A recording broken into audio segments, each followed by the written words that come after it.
ఎంత గొప్ప దేవుడు అండి. ఏంటది? పాస్టర్ గారికి 5,000 ఇచ్చింది, సంఘంలో 200 రూపాయలు ఇచ్చింది. ఈ 5,000 రూపాయలు కానుకలు ఎప్పుడు 5,000 అవుతుంది? సంవత్సరం తిరిగి వచ్చేసరికి 5,000 అవుతుంది. వారానికి 200, 4 వారాలకు ఎంత? అదే 4 వారాలకి 800. 5 నెలలకి ఎంత?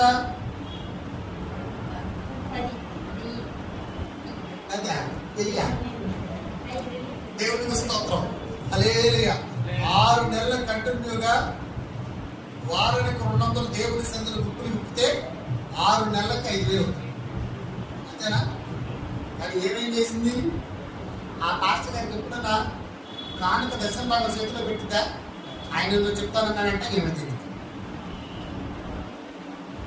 బ్రహ్మప్రభు ఆత్మలు భూకళ్ళలో బయలుదేరి యేసయ్య ఎందుకు అన్నాడు? నేను నా పేరిట అనేకులు బయలుదేరుతాను. ఏంటది? నా పేరిట అనేకులు బయలుదేరతారు. ఆయన ఇంకొక మాట కూడా మాట్లాడు. గారడీ విద్య చేసేవాళ్ళు కూడా బయలుదేరతారు. గారడీ విద్య చేసేవాళ్ళు అంటే సోది చెప్పేవాడు మామూలుగా బయలుదేరతారు. లేడీస్ సోది చెప్తామమ్మా, సోది వాళ్ళు చెప్పేదేంటి? ఆమె నోట్లో ఏమొచ్చింది? ఆమె చెప్పేదే సోది, మనం వినేది కూడా మరేంటి? ఏ రోజైనా నీ ఇంట్లో అది ఉంది, నీ ఇంట్లో ఇది ఉంది, చనిపోయినోడు వచ్చాడు, బతికిన వాళ్ళు ఇది అవుతారు, నీ తింటే మాట మాట లాస్ట్ కాబట్టి ఈ మాండి బియ్యం కోసం వచ్చి తెప్పలేదన్న మానిన బియ్యం దేవుడికి స్తోత్రం. ఇది నేను చిన్నప్పుడు చాలా చూసాను. సోది చెప్పు వస్తుందంటే పెద్ద సోది లేకుండా నాకు సోది చెప్పింది. కానీ మమ్మల్ని ఏం చేయొచ్చా? మా ఇంట్లో ఒకసారి అమ్మ చెప్పమ్మా సోది చెప్పించుకొని మాండి బియ్యం పిలిచి అమ్మ నీకు నమస్కారం. ఆమె చెప్పేది ఏంటి? వినేవాళ్ళు కూడా అది గట్టిగా చెప్పడం పట్టు.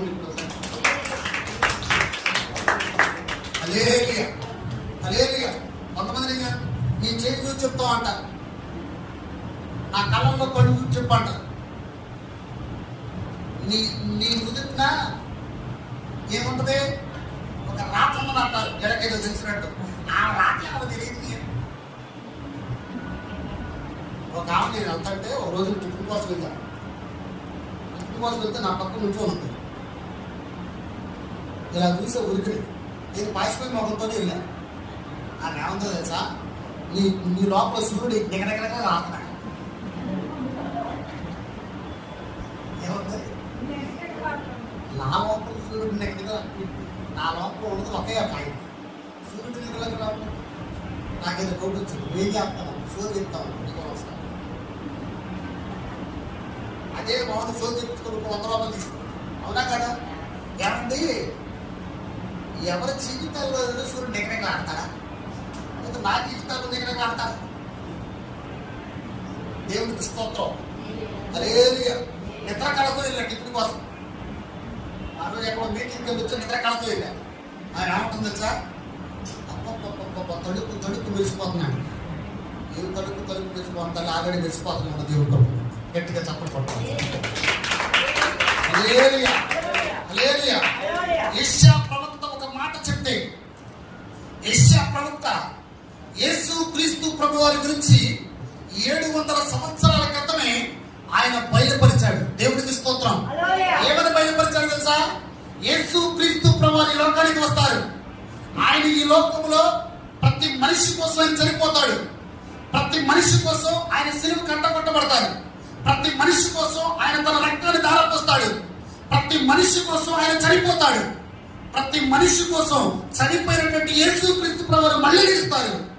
మనందరికీ రక్షణ అనుగ్రహిస్తాడని యేసయ్య ఈ లోకానికి, యేసు క్రీస్తు ప్రభువు ఈ లోకానికి రాకమునిపే 700 సంవత్సరాల క్రితం యెషయా ప్రవక్త ద్వారా బయలుపరచబడినటువంటి వాక్యం నా దేవుడు నెరవేర్పులోనికి తీసుకొచ్చాడు. గట్టిగా చప్పట్లు కొడుతూ దేవుడు నామములో హల్లెలూయా. హల్లెలూయా. హల్లెలూయా. బబులోను దేశంలో ఇశ్రాయేలు ప్రజలు కూడా యెషయా ప్రవక్త నిలబెట్టి నేను వాళ్ళని విడిపిస్తానన్నాడు. అన్యుడైనటువంటి కోరేషు నిలబెట్టి నా దేవుడు విడిపించాడు. ఈ రోజున మనము ఎప్పుడు కూడా ఏ మాటలు నమ్ముతామో తెలుసా? అబద్ధ ప్రవక్తల యొక్క మాటలు నమ్ముతాం, అబద్ధ సేవకుల యొక్క మాటలు నమ్ముతాం, అబద్ధ బోధకులు బోధించే బోధన వింటాం. అబద్ధ బోధకులు వాళ్ళు ఏదైతే గారడి విద్యతో చేయబోతూ ఉన్నారో అవి వింటాము. కానీ సర్వ సత్యములు నడిపిస్తున్నటువంటి సేవకుల వైపు కానీ సర్వ సత్యములు జీవింప చేస్తున్నటువంటి మీ జీవితాల కోసం, సంఘం కోసం, మందిరాల కోసం, సేవకుల కోసం, ఇళ్ల కోసం, పట్టణాల కోసం, దేశం కోసం ప్రార్థన చేసే సేవకుల ముందు ఈ రోజున అనేకులు కూడా వెళ్ళట్లేదు. కానీ దేవుడు చెప్తున్నటువంటి మాట తెలుసా?